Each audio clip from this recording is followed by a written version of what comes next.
Good afternoon, ladies and gentlemen. This is Harry Muppet. Welcome back to another Daily Masters cast. We've got another awesome game for you today. That's right. Let's be honest, it's basically awesome every single day. When I don't have like a cough or something like that, it's awesome at least anyway. But yeah, I mean, these things happen. So anyway, let's go in and start introducing the players. So up the top left side of the map, it is of course going to be NaNiwa. He is from Sweden. He plays for the Alliance team, and he is one of the premier non-South Korean players in the entire world. In fact, if my memory is correct, he was actually the only non-South Korean player to make it into the top 16 of the WCS and go into the grand final, the world grand final. I think it's the WCS World Championship. That is that's what my memory says anyway. I'm not sure if that's actually the thing, but anyway, let's move on. And down the bottom right side of the map, we do have Leenock. He is from South Korea, and he plays for the NA team. Actually, I don't think he's in a team. Currently not in a team, which is a bit unfortunate, but he's got a really cool picture on Wikipedia of him doing some sort of dance thing, which is very, very cool. Yeah, that's right. Just double checked it. NaNiwa definitely was in the global finals for the WCS for 2003, and he didn't do too well in that tournament, but he made it in there, and that is an achievement all in itself. So very, very good stuff for him. And yeah, let's hope he can really take out that experience here in kicking South Korean players' asses and put it to use in this game, because well, he's currently one game down, which is probably not a good place to be in. But if anybody can come back, then it's, well, I don't know. It's I'm sure that NaNiwa could come back if he plays really well and beats Leenock a couple of times. So yeah, where's the damn music? I hit the thing and it disables. I think music is broken half the time. Oh, it's just... Blizzard, you need to get on that right now. It's like #1 priority, fixing the music when you're casting game heart replays. Because I can't remember, was it on yesterday's video? It might have been. I would play some other music in the background, but I'd probably get done by copyright or something like that if I played, like, you know, all my really good music and stuff like that. Like, I'd put on some Led Zeppelin or something like that, and I'd totally get owned by the copyright police, so... well, these things, yes, they happen.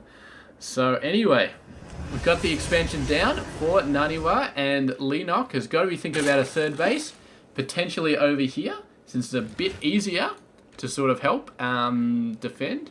And there goes the drone going for it. He's a little bit early on the mineral count though. Didn't time that perfectly, but after a few seconds does get the minerals, so... Ooh, here we go. Bunch of gateways coming in and out of existence to the whims of the game heart interface gods, apparently, because sometimes they decide they should be invisible and sometimes they decide they should be there. But not much we can really do about that. It just happens. So anyway, we've got the queen, we've got the hatchery, we've got not a lot of stuff going on. It looks like Leenock is going for a third base, which we already covered, and a bunch of fast lings as well. The gate is now down, and we do have a little sentry there, sort of holding back. The gateway is only just now going on. What are these? Oh, sorry, there's a gateway and a cyber core there. I thought these were the first gateways and there was no cyber core. That was a bit scary, but yeah, NaNiwa definitely has held this off, and the question is, what sort of tech is he going to try and hide in the back of his base? Because I'm guessing that he probably wants to hide something like that. Ooh, these guys just managed to be saved. It's just one stalker though, but at least he managed to save it. And it's not like he needs the energy for the mothership core anytime soon for anything else. And here we go, the ling's coming through. And this is good enough, should have enough energy for a force field. So yeah, that should be fine. Ling coming in the backside, does not see a third base, which I'm sure that Leenock is very, very happy about. Although, man, at the 7-minute mark, if NaNiwa had a third base down already, that would be nuts. That would be stupid. Absolutely stupid. Look at sentries down. Sentries are actually really, really good against lings. The lings just, I don't know, they just take so much damage. But, oh, there is a stalker back here, which is going to be holding up the gate. But yeah, he definitely does need the sentry DPS to be able to wipe these guys out. And there we go. NaNiwa actually going for the third base at the 7.5 minute mark. And that's why he was moving those sentries out to try and keep these lings away. But Leenock, very persistent, is going to be scouting this base. I'm sure he can see it, even though it's invisible for us. And there we go. He's actually going to be taking it out. The sentry's going to try and save it. Definitely does not want to have to cancel this under any circumstance. But there we go. He's going to be able to hold it off right there. Beautiful job. Gets the force fields down. Does manage to kill 3 or 4 lings. I'm not sure if that was worth the cost of the force fields, but I mean, the damage has been done. I mean, Leenock has seen that third base, and now he is going to go nutso mode on it. He is going to go absolutely crazy, and NaNiwa is, I don't know, man. He's getting 2 more gateways. He's going to have to start getting a very, very decent army out to be able to really start defending heavily against this roach pressure that Leenock is going to be putting out at any second. Oh, that is a cannon back there, and it's just about to pop up, so the probe goes down, but as far as ling aggression goes, this should be able to hold off for a little while. Roaches, though, are going to start to just annihilate this base if NaNiwa's not careful. So he's definitely going to have to get a lot more forces out. He does have a ton of gateways right now. He's 3 plus 2 more, so that's 5. He's also got the Twilight Council coming down, which may be for something like Blink or Zealot Legs or just good old High Templar tech. So yeah, we would just be waiting to see what sort of stuff happens off that. We do have Blink coming up, which is actually going to be nice. Blink Stalkers versus Roaches is pretty much... Blink Stalkers versus Roaches is pretty much just like Blink Stalkers versus other Stalkers. Except the Roaches have... I think they've got less range, less life, less damage, but there's just like twice as many of them. So yeah, a Roach actually costs half of a Stalker exactly. So you can still just straight up form a line, attack them, and then just use Blink Micro to save your forces. It works exactly the same against Roaches as it does against other Stalkers. So yeah, I mean, once NaNiwa has got that Blink's tech, he should be fine. And you can see he's really going for a ton of Stalkers against this Roach Ling sort of build.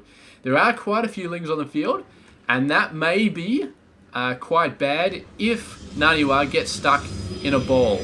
If he managed to form a nice concave line and just go straight up against Leenock, then he should be fine. But if he gets caught in a ball and the Lings surround him, he is going to take a phenomenal amount of losses to that Ling aggression, and that would be very bad. Then if that happens, Leenock could just push through, take out the third base, and he's trying to sneak in here, but the Mothership Core sees everything.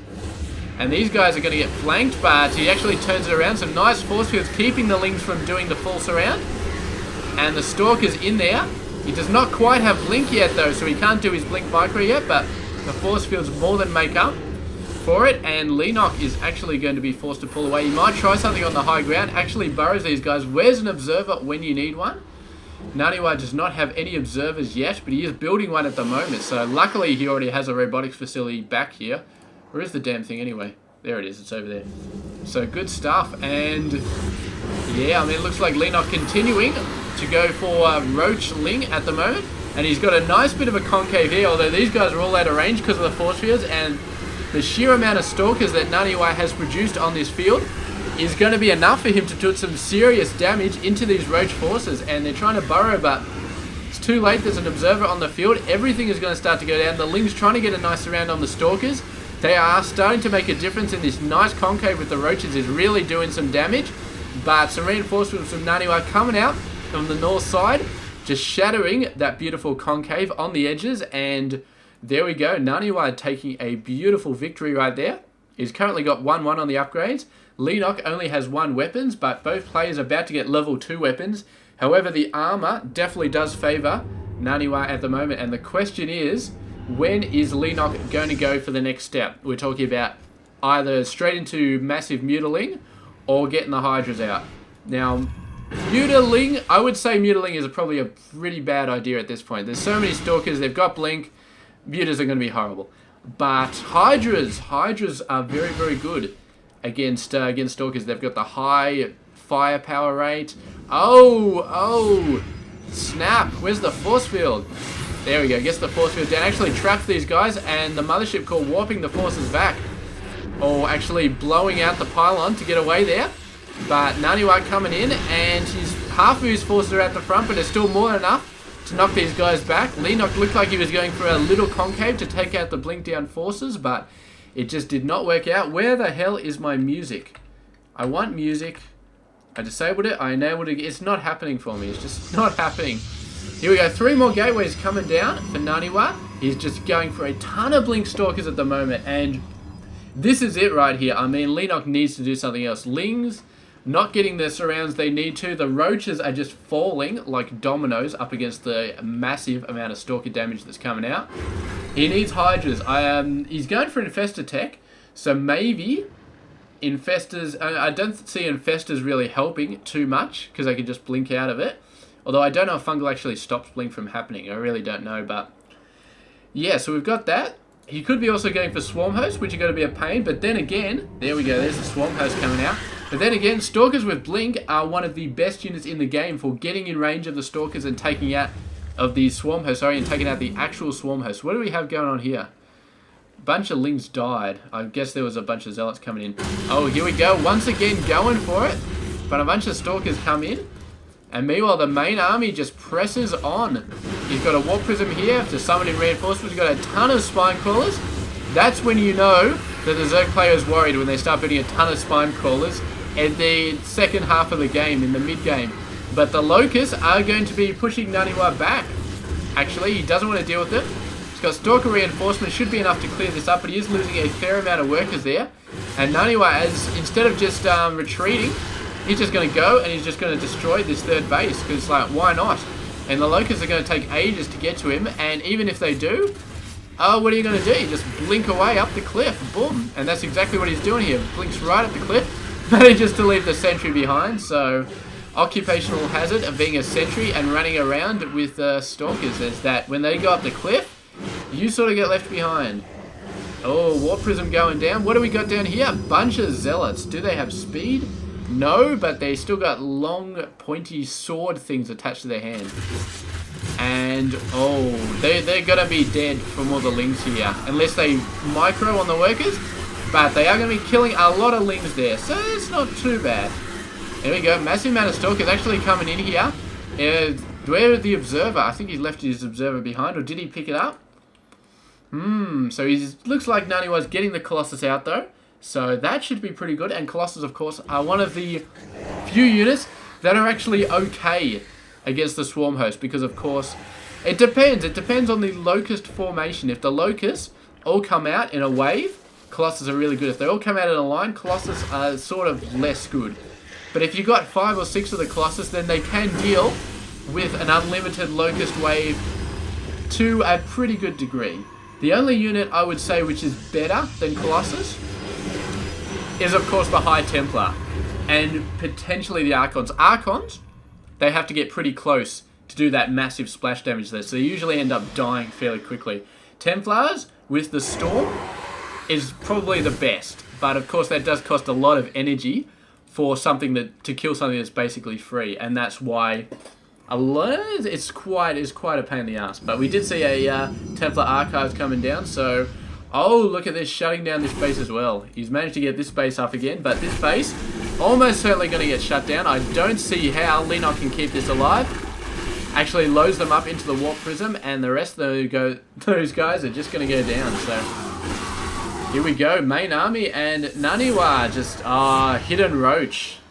So it's getting out of the way, and it's going to be taking this out. And that's beautiful. So going around, but those are just Locusts. So he's sending them out in this direction. Oh, this is good. This is good. He can get up on here. He can blink down and hit these guys where it hurts. They're actually moving into a better position for NaNiwa to engage them.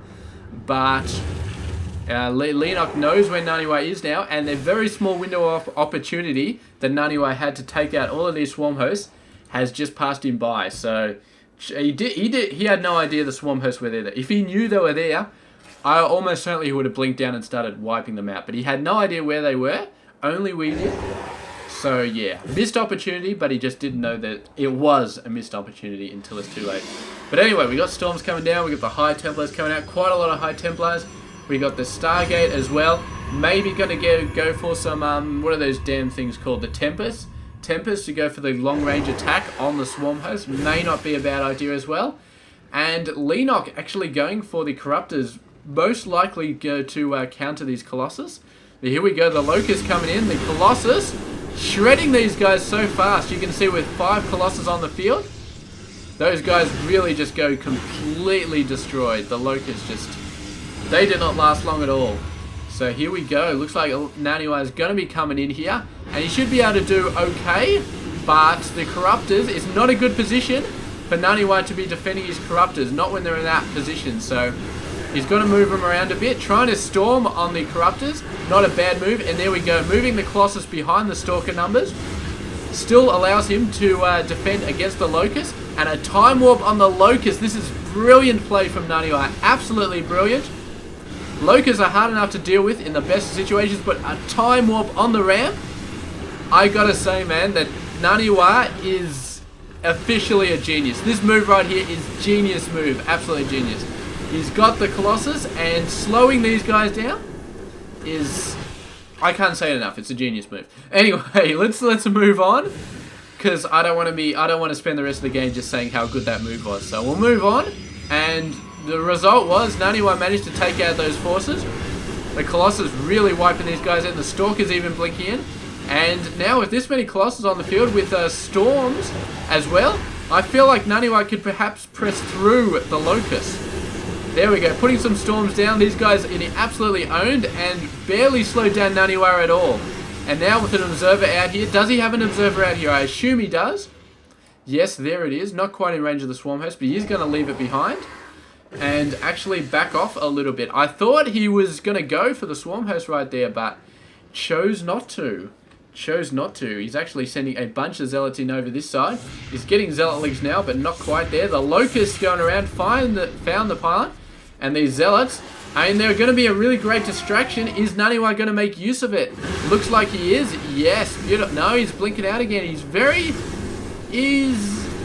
I don't know, man. You need to. I think he needs to push in and really start hitting those Swarm Hosts. He's just going for the expansion at the moment, trying to find the best angle. But sometimes there is no best angle. Sometimes you just need to go in and really just go in head first and start butting the wall. He's starting to lose quite a few Stalkers though, and that's not good because he needs these guys to protect his Colossus. So here he goes. Oh, how many High Templars is he? He's starting to build him into Archons though, which is nice. Here we go. Locust coming down. Nice Storm there would be beautiful, but he's just going to shred them with his Colossus.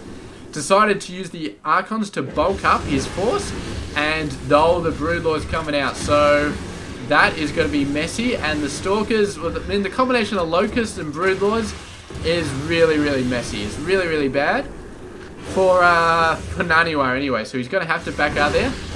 Going to try and do something. He hasn't lost any of his Colossus yet, which is really, really nice, but instantly going for Tempest, and Tempest, of course, are the best counter. I think out of every single race is the best counter against Broodlords. I mean, the Zerg don't have a better counter, the Terrans don't have a better counter. And Vikings are alright, but Tempest have the longer range, they have the bigger damage because they do bonus damage towards massive units. So against Broodlords, they are the absolute bomb. And how many do we have so far? We got 2 and 2 more coming out.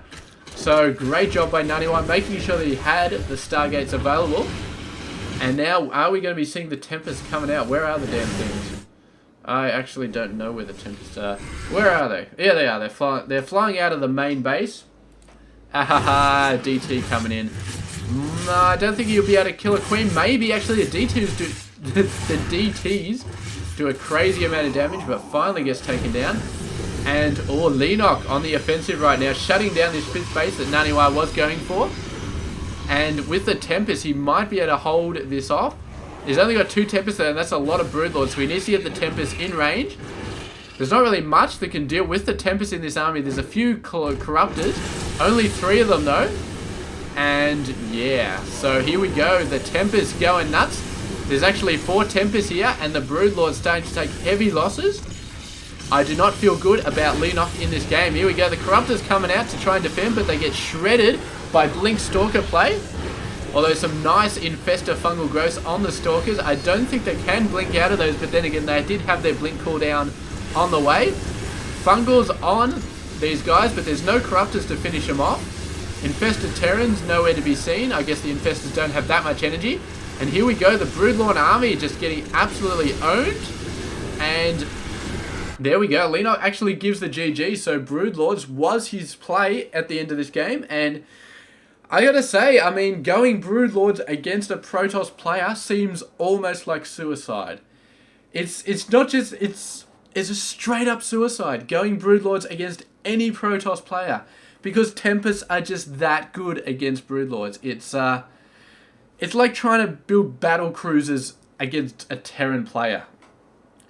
I mean, you know they're going to get Vikings, and you know that Vikings are going to destroy your entire battlecruiser army without you managing to take out a single Viking. Maybe you get a couple of Yamato cannon lucky hits, but all in all, your battlecruisers are just going to... I mean, they have improved the speed of them, I'll give them that, but still, it's just a bad idea. It's just a straight up bad idea to go Broodlords against a Protoss player.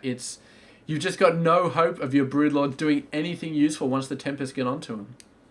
The only way you could do it is if you had 2 or 3 Corruptors for every Broodlord you have.